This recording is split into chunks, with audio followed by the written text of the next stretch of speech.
The European Union announced a €7.4 billion, $8.1 billion funding package and an upgraded relationship with Egypt on Sunday, part of a push to stem migrant flows to Europe criticized by rights groups.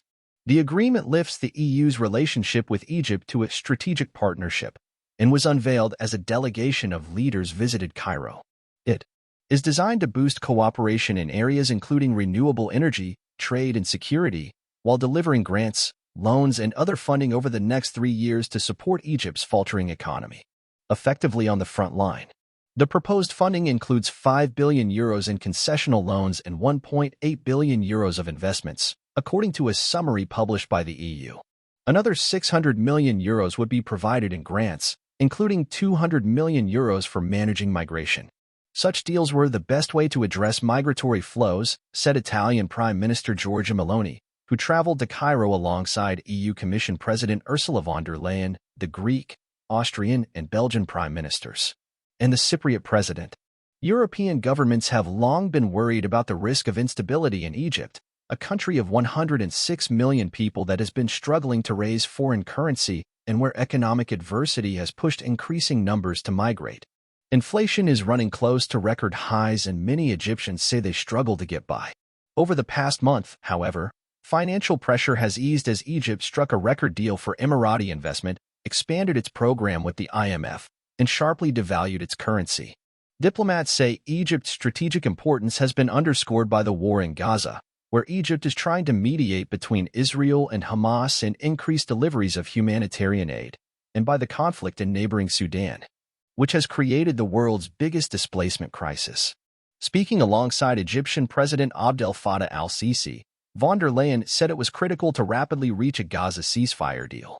Both leaders warned against an Israeli incursion into Rafah, where much of Gaza's population has been displaced.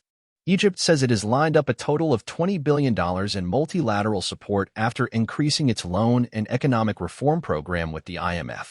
Most of the EU funding is newly allocated and was drawn up in close cooperation with the IMF, with €1 billion of the macro-financial loan funding to be delivered this year, a senior EU official said.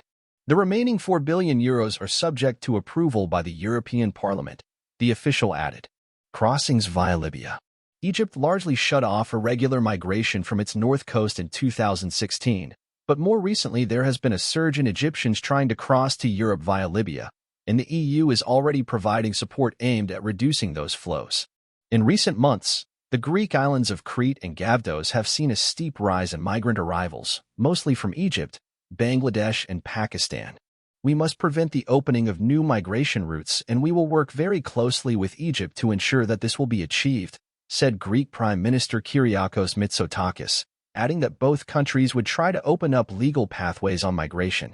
Activists have criticized Western backing for Sisi, who came to power a decade ago after leading the overthrow of Egypt's first democratically elected leader.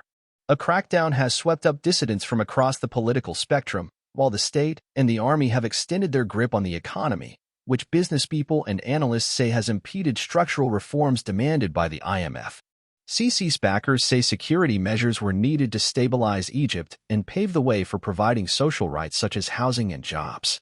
The EU says its expanded partnership with Egypt is meant to promote democracy and freedoms, but its moves to offer financing in return for migration curbs in other countries, including in Tunisia, have run up against obstacles and criticism.